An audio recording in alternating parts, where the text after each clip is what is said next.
Hi, hello, welcome to Harna Talks. Today I'm explaining the topic is band force. What is band force? First, you learn band force. First, you learn what is fluid.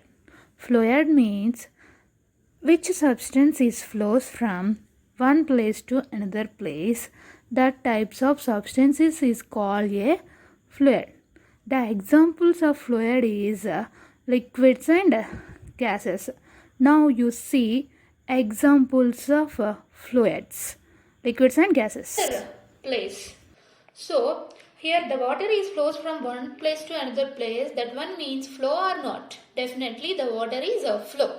So water is fluid or not? Why? Because fluid means flow. Water is also flow. That's why fluid means a substance which flow is called fluid. So water is one of the liquid. So example of fluid is liquid. For suppose you take some gases like hydrogen, helium, and carbon dioxide. So many types of gases you can take and pour some place. Definitely the gases also expand one place to another place. So fluid example gases is also available. And next, what is band force? For suppose you take a glass and pour some water into glass. After you take a ball, after you take a rigid body means a solid body. You can take a ball, duster, pen, each and every solid body you can take. After the solid body dipped into water, what happened? Some water is displaced from outside. అంటే ఏంటంటే ఇక్కడ మనం ఒక బాడీని tip చేసినప్పుడు water అనేది displays అయి బయటకు వెళ్తున్నాయంటే ఇక్కడ లోపల ఉన్న వాటర్ ప్లేస్ని ఇది ఆక్యుపై చేసింది. ఆక్యుపై చేసినప్పుడు వాటర్ అనేవి ఇక్కడ ఉన్న ఇది ఏ ప్లేస్లో అయితే ఆక్యుపై చేసిందో ఆ ప్లేస్లో ఉన్న వాటర్ ఏమవ్వాలి, బయటికి డిస్ప్లేస్ అవ్వాలి. సో ఇక్కడ మనకి బ్యాండ్ ఫోర్స్ అనేది ఎలా ఎగ్జిబిట్ అవుతుంది అంటే, for suppose I apply some force in to the ball. నేను కొంచెం బాల్ మీద ప్రెషర్ అప్లై చేశాను. ఆటోమేటిక్గా ఏం జరుగుతుందండి, వాటర్ అనేవి డిస్ప్లేస్ అవుతున్నాయి. సో వాటర్ డిస్ప్లేస్ అవుతున్నాయి. ఆఫ్టర్ రిమూవ్ మై హ్యాండ్, నేను మై హ్యాండ్ని రిమూవ్ చేశాను. ఏమైంది, ద బాల్ అనేది సేమ్ పొజిషన్కి వచ్చింది. సో అప్లై చేసినప్పుడు అప్వర్డ్ ఫోర్స్ చేసినప్పుడు బాల్ ఏమవుతుంది, సింక్ అవుతుంది. తర్వాత మన హ్యాండ్ తీసేసినప్పుడు అప్వర్డ్ ఫోర్స్ నేను రిమూవ్ చేసినప్పుడు ఆ బాల్ అనేది సేమ్ పొజిషన్కి వస్తుంది. అంటే ఏంటి, డౌన్వర్డ్ నుంచి కూడా ఒక ఫోర్స్ అనేది యాక్ట్ అవుతుందా, యాక్ట్ అవ్వట్లేదా? సో డౌన్వర్డ్ నుంచి కూడా ఒక ఫోర్స్ అనేది యాక్ట్ అవుతుంది. ఆ ఫోర్స్ని ఏమంట, buoyant force. Buoyant force means the upward force exerted by the body. అంటే ఆ సాలిడ్ బాడీ మీద డౌన్వర్డ్ నుంచి ఒక ఫోర్స్ అనేది యాక్ట్ అవుతుంది. ఆ ఫోర్స్ని ఏమంట, బయాన్సీ ఫోర్స్. సో ఇక్కడ చూడండి, the weight of A B C D is balanced by and upward force exerted by the remaining fluid. ఇక్కడ ఏబిసిడి అంటే వెయిట్ ఆఫ్ ఏబిసిడి. ఏబిసిడి అంటే వెయిట్ ఆఫ్ ఏబిసిడి అంటే ఒక బాల్ అండి అనుకోండి. దాన్ని ఏం చేశారు, అప్వర్డ్ ఫోర్స్ అంటే అప్వర్డ్ ఫోర్స్ పెట్టేసి రిమైనింగ్ ఫ్లూయిడ్ మీద మనం ఏం చేసాం, డిప్ చేసాం. డిప్ చేసినప్పుడు this upward force exerted by the remaining fluid.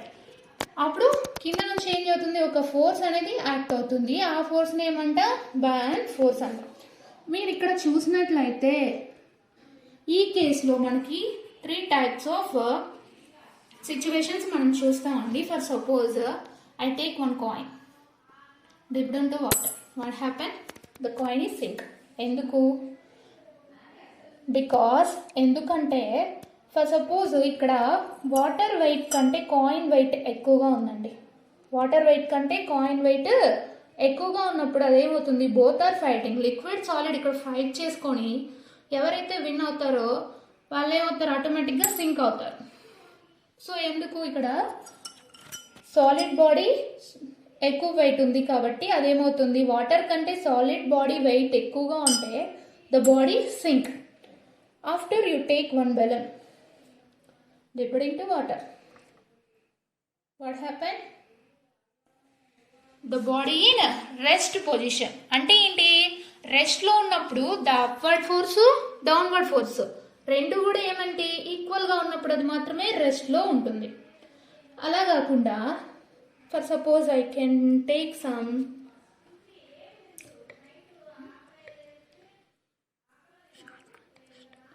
pencil dust. What happened? The pencil dust, you can observe this, the pencil dust float into a paper. So float means ఇక్కడ water wait ఎక్కువగా ఉంది, body weight అనేది తక్కువగా ఉంది, కాబట్టి ఇవేమవుతున్నాయి, float అవుతున్నాయి. అంటే ఏంటి, వాటర్ కంటే బాడీ వెయిట్ ఎక్కువగా ఉంటే సింక్ అవుతుంది. అలా కాకుండా వాటర్ వెయిట్ ఎక్కువగా ఉండి బాడీ వెయిట్ తక్కువగా ఉంటే అది ఫ్లోట్ అవుతుంది. అలా కాకుండా బోత్ ఆర్ ఈక్వల్ అయితే అది రెస్ట్ పొజిషన్లో ఉంటుంది. అర్థమైందా? So upward force and downward force are equal. The body is rest. Okay, this is buoyant force. Next, what is viscous drag? Here you can see this. Buoyant force equal to mass into gravitation.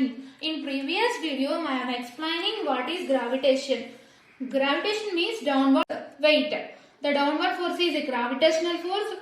Here you see this buoyant force. Buoyant force means upward force in a fluid. So upward force is a buoyant force B and downward force is a mass into gravitational force.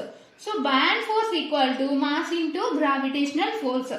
Buoyant force ని మనం ఇంకో విధంగా కూడా ఎలా చెప్పొచ్చు అంటే, మీరు ఇక్కడ వాటర్ పెట్టినప్పుడు బాల్ ని టిప్ చేశారు అంటే సమ్ వాటర్ అనేది డిస్ప్లేస్ అయింది.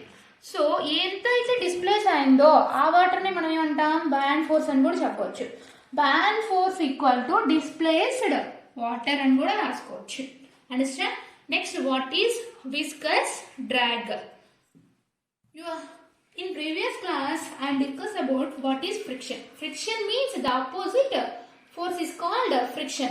First suppose మీరు నడుస్తూ ఉన్నారండి, ఫ్రిక్షన్ లేకపోతే ఆటోమేటిక్గా బాడీ ఏమవుతుంది, నడిచే బాడీ ఏమవుతుంది, పడిపోతుంది. ఎందుకు, ఫ్రిక్షన్ లేకపోతే మనం ఎటువంటి వర్క్ కూడా చేయలేము. అది మనకి డైలీ లైఫ్లోనే, అంటే మనం నడుస్తున్నామంటే మనకి కొంచెం సేపు ఉన్న తర్వాత స్టాప్ అవుతాం. అంటే ఏంటి, ఆటోమేటిక్గా ఏదో ఒక ఫోర్స్ మనల్ని ఆపింది. సో దాన్ని ఏమంటాం, ఫ్రిక్షనల్ ఫోర్స్ అంటాం. సో మరి ఫ్లూయిడ్స్లో కూడా సమ్ యానిమల్స్ అనేవి మూవ్ అవుతూ ఉంటాయి, లైక్ ఫిషెస్ కానీ ఆల్ యానిమల్స్. సమ్ యానిమల్స్ అనేవి ఏమవుతాయి, మనకి వాటర్లో అనేవి మూవ్ అవుతూ ఉంటాయి. మరి మూవ్ అవుతున్నప్పుడు కంపల్సరీగా ఫ్రిక్షన్ ఉండాలి కదా. సో వాటర్లో ఉండే ఫ్రిక్షన్ ఏమంటాం అంటే విస్కస్ డ్రాగ్ అంటాం. When a body is in motion in the fluid, ఒక బాడీ అనేది ఫర్ సపోజ్ నేను ఇక్కడ బాడీని తీసుకున్నాను. ద బాడీ అనేది మూవ్ అవుతూ ఉంటే ఫర్ సపోజ్ ఒక బాడీ అనేది అనుకోండి, అది ఒక ఫిష్ కానీ ఏదైనా కానీ, ఒక బాడీ అనేది వాటర్లో మూవ్ అవుతూ ఉన్నప్పుడు ఆఫ్టర్ సమ్ టైమ్ మూవ్ అయి స్టాప్ అయింది కదండి ఇక్కడ. సో స్టాప్ అవుతుంది అంటే దానికి ఆపోజిట్ డైరెక్షన్లో ఏదో ఒక ఫోర్స్ యాక్టబుల్ అయితేనే అది స్టాప్ అవుతుంది, లేకపోతే అదేమవుతుంది, మూవ్ అవుతూనే ఉంటుంది. ఇప్పుడు చూడండి, ఇది మూవ్ అవుతూ ఉంది. After some time the body was rest. So రెస్ట్లో ఉంటే సో అటు నుంచి ఒక సమ్ ఫోర్స్ అనేది యాక్టబుల్ అవుతుంది. So opposing force is called friction in solids. But I now discuss about the liquids. So liquids, the opposing force is called a viscous drag. When a body is in motion in the fluid, ఒక body అనేది ఫ్లూయిడ్లో moving పొజిషన్లో ఉంటే then they develop in opposing force. దానికి ఆపోజిట్గా act అయ్యే ఫోర్స్ని ఏమంట,